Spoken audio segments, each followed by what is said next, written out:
मानूर, आप अपने शो के बारे में प्लीज़ बताइए कि हम आपको रमज़ान में किस टाइम किस फॉर्मेट में देखेंगे, शो का नाम क्या होगा? अच्छा, मेरा शो वही है, फ्यूजन फूड ही है। डेज मेरे थोड़े चेंज हो रहे हैं, it's gonna be Thursdays and Fridays 12 to 1 PM। ठीक, क्या क्या बना रही हैं?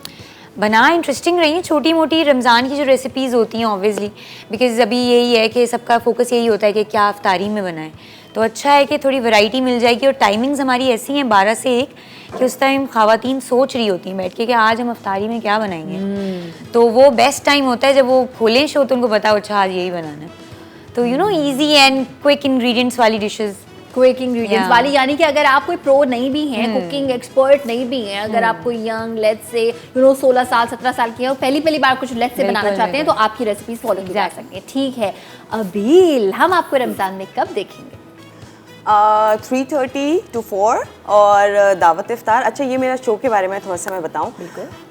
ये शो एक्चुअली रमज़ान हम सेलिब्रेट कर रहे होते हैं। रमज़ान ऐसा महीना है जब हम सोचते हैं कि इसको मनाना है इबादत में, एंड देन ऑब्वियसली सहर इफ्तार में भी एहतमाम हम लोग कर रहे होते हैं। और ये जो शो है मैं इमोशनल इसलिए कह रही हूँ क्योंकि हम इसमें NGOs में जाकर ना उन लोगों के साथ इफ्तार करेंगे, उनके साथ रमज़ान को सेलिब्रेट करेंगे। जब मैंने इस शो का प्रोमो किया था ना, लिटरली मैं जब बता रही हूँ ना तो मेरे रोंगटे खड़े हो गए थे। मुझे दिल से बड़ा दुख सा हुआ था कि वो लोग जो वहाँ पर कुछ विडो ख़वातीन हैं और उनके साथ बच्चे हैं, बहुत छोटे छोटे बच्चे हैं, कुछ ऐसे हैं जो बिल्कुल गोद वाले हैं। तो अब ऑब्वियसली उनके साथ फर्स्ट एपिसोड होगी या सेकंड होगी तो आप लोग देखिएगा। आई होप आप लोगों को अच्छा लगेगा। वो लोगों के साथ हम इफ्तार करें जिनके साथ मैं ख़ास उन्होंने अपनों ने तो छोड़ दिया उन्हें। अब हम चले हैं मसाला टीवी, थोड़ा सा एक छोटी सी कोशिश है कि उनके साथ कैसे इफ्तार मना सकते हैं, उनको कैसे छोटी सी खुशी दे सकते हैं जो कि यकीनन मुंतज़िर हैं हम लोगों के। और एक ऐसा था जहाँ पे सारी बेचारी बूढ़ी ख़वातीन थी, इतनी ओल्ड वुमेन थी। मैं ये सोच रही हूँ कि कौन लोग होंगे जो उनको छोड़ के गए होंगे। एंड ऑब्वियसली जैसी मैं गई तो सारे खुश हो गए, ओहो हमें अच्छा लगा, आप आई हैं और हमारे साथ इफ्तार करेंगी, मनाएंगी हम रमज़ान। तो सिर्फ अभी तो मैंने प्रोमो किया है ना, होप कि जब एपिसोड करेंगे तो आप लोगों को अच्छा लगेगा। बड़ी इमोशनल, बहुत ही मज़े की और बड़ी प्यार भरी एपिसोड होने वाली है, तो आप लोग मिस मत कीजिएगा, ज़रूर देखिएगा ये दावत इफ्तार जो एक चेंज है। बिल्कुल चेंज है, बिल्कुल चेंज है। और मुझे ऐसा क्यों लग रहा है कि जब आप रिकॉर्डिंग कर रही थी, जब रिकॉर्डिंग करेंगी, जब आप उन लोगों से मिलती होंगी तो आपकी आंखों में तो आंसू आ जाते होंगे। मैं इतनी इमोशनल हूँ सीरियसली, मुझे तो लग रहा था अभी मैं थोड़ा सा बताऊंगी तो शायद मैं रो पड़ूंगी, लेकिन लिटरली मैं जब प्रोमो के लिए गई तो हालांकि मैंने थोड़ा टाइम, बहुत सारे NGOs में जब हम गए तो मैंने थोड़ा टाइम सब लोगों के साथ स्पेंड किया, लेकिन मुझे ऐसा लगता है सॉरी कि मैं जब उनके साथ एपिसोड करूँगी तो आई डोंट नो, पता नहीं किस तरह की कर पाऊँगी। बहुत इमोशनल है। जब वो छोटे बच्चे थे तो मेरा दिल करता मैं उनको गोद में उठाऊँ, वो इतना छोटा बेबी कौन छोड़ के गया अपनी बेबी को इतने से को।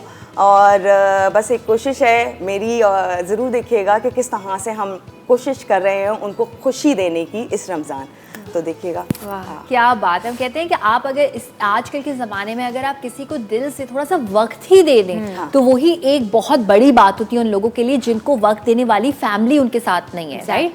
सो अच्छा मानू, मुझे ये बताएं कि जो आप इजी ब्रीजी जो रेसिपीज़ बनाएंगी वो आप is that your style of cooking, या फिर क्योंकि आपके शो का फॉर्मेट है तो आप कहती हैं चलो भी इजी रखें, मतलब you believe in smart cooking कि जल्दी जल्दी होना चाहिए काम? अच्छा नहीं, मर्जी होती है। Like sometimes I am cooking something जो बहुत लेंथी होता है and it's really very big, but अब मेरा फोकस थोड़ा सा चेंज हो गया। मेरा फोकस थोड़ा इस चीज़ पर हो गया कि लाइक मैं वो रेसिपीज़ बनाऊँ जो घर में हर चीज़ अवेलेबल हो ना, ईजीली एक्सेसिबल हो, क्योंकि आप बाहर नहीं जा सकते हो। अब बहुत सारे शहर ऐसे होते हैं जहाँ से हर चीज़ नहीं मिलती है, या आप बैठे होते हो ना, जिस तरह आज क्या बनाएं तो आपको पता होना चाहिए कि हर चीज़ घर में पड़ी हुई है, इकोनॉमिकल है एंड एवरीथिंग।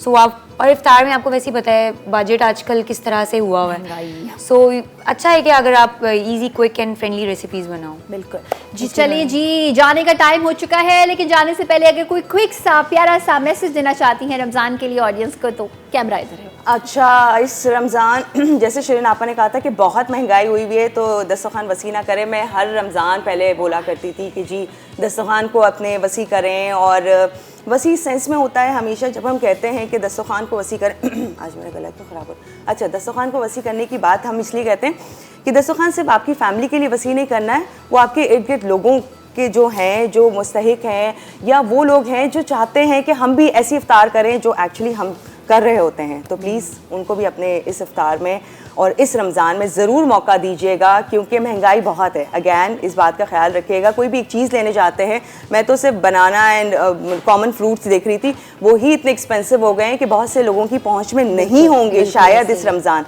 तो प्लीज़ ज़रूर याद रखिएगा। बिल्कुल। महनूर क्या कहना चाहेंगे? मैं ये बोलना चाहूँगी कि Ramzan is not only about fasting और दिखावा।